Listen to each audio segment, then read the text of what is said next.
жасөспірім бозбала жігіттің өмірге деген көзқарасын көрсетеді. Оның ақ дегені қара, адал дегені аяр болып шыққаны жас жігітті қысқа уақыт ішінде үлкен ересек жасқа жетілдіргендей болады. Бұл шығарма маған қатты әсер еткен тұсы адамдардың мінезінің құбылуы, өмір дегеннің соншалықты күрделі екенін көрсететін, нәзік иірімдермен көрсететін психологиялық драматизмде толы шығарма.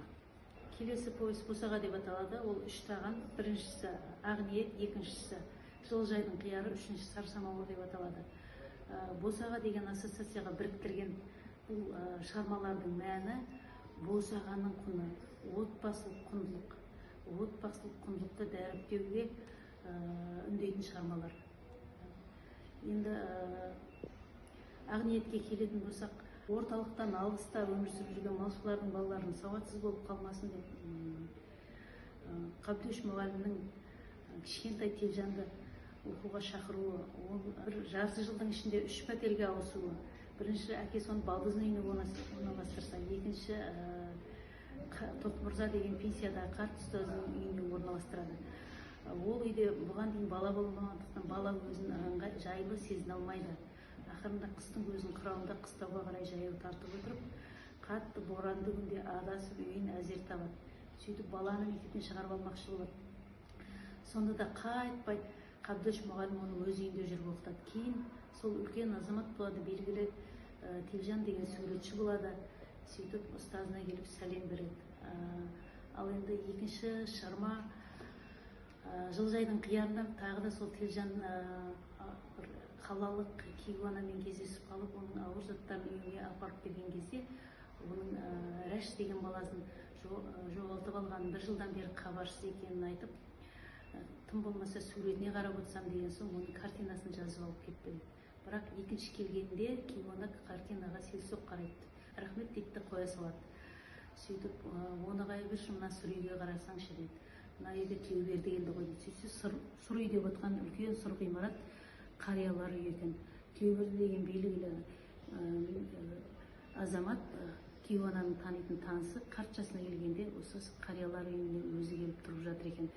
Осыны естігенде, сонша неге мейірімсізбіз, мейірімге деген мұқтаждық.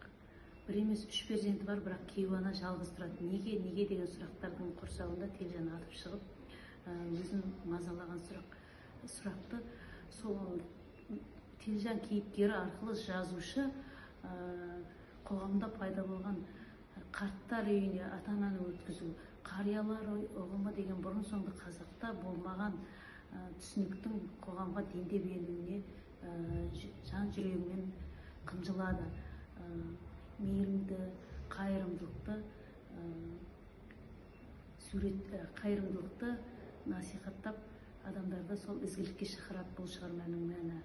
Ал енді келесі шығарма «Сары самауырда» кішкентай сол Телжан мен Гүлсан деген ерлі-зайыпты өздері пәтерден пәтерге көшіп жүргеннен кейін кішкентай қыздарын аналарына береді. Бірақ анасы дүниеден өтіп өздері үй алғаннан кейін қызды қолына алғанда кішкентай Айжан өзінің әжесін сағынады. Әкесін аға дейді, аға қашан самауырдан шай ішеміз дейді. Кішкентай әжесінен қалған мүйіз тарақты жанынан тастамайды. Анасы оған кір жиып, кірі мусор деп оны біресе қоқысқа тастап жібереді. Ол жылап сол тарақты таптырып алады.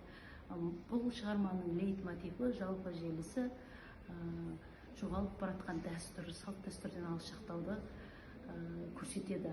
Маған ұнағаны нәзік психологиялық иірімдер арқылы, кішкене детальдар арқылы керемет үлкен ойларды, кең мағынаны береді. Міне осы 3 повестте Босаға деген бір тақырыппен берілген. Келесі одан басқа шығармада 20 әңгіме енген. Олардың ішінде маған қатты ұнаған Тасқала деген әңгіме. Тасқала әңгімесінде кішкентай Сәнтай деген бала ағасымен еріп қалаға келеді. Ағасы айтады, мен шаруаларым бітіріп келгенде осы жатақхананың алдында ойнап жүре тұр. Сосын екеуміз қаланы аралаймыз дейді. Бала енді бала болған соң көшеге шығып кетіп, адасып, кішкене газонды басқанда оны орыс әйел аула сыпырушы қатты тұрсады, одан кішкене орыстың баласы итімен қуады, содан бала атқақтап жүгіріп өзін келген жатақханасын таба алмай қалады. Сосын бір қарияларды көреді. Көктақия көрген қарияны ауылдағы атасына ұқсатып жөн сұрайды, бірақ ешқайсысы оған жауап бермейді. Бәрі адам оған орысша сөйлейді. Бәрі адам бұның тілін түсінбейді. Барлық үйлер бір-біріне ұқсас. Тас қала десе тас қала, тас меңіреу, мейірімсіз қоғамды сынаған шығарма бұл. Сол сияқты тон деген шығарма әңгімеде бар. 70 апа деген әңгіме бар. Жұлдызды белбеу, тағы басқа көп деген әңгімелері классикалық үлгіде. Жинақтың басында профессор сыншы әдебиеттанушы Құлбек Ергебек Дидахмет Әшімханұлының барлық шығармаларын талдай келе, бұл бейімбет үлгісінде жазған, бейімбет Майлин үлгісінде жазған реалистік прозаның биік үлгісі, әңгіме жанрының шебері деп айтыпты. Мен де келсем, барлық әңгімелері жүректен жазылған, оқырманды баурап алады, тілі жеңіл, оқырманға ой салады, тәрбиеге, адамшылыққа тәрбиелейді.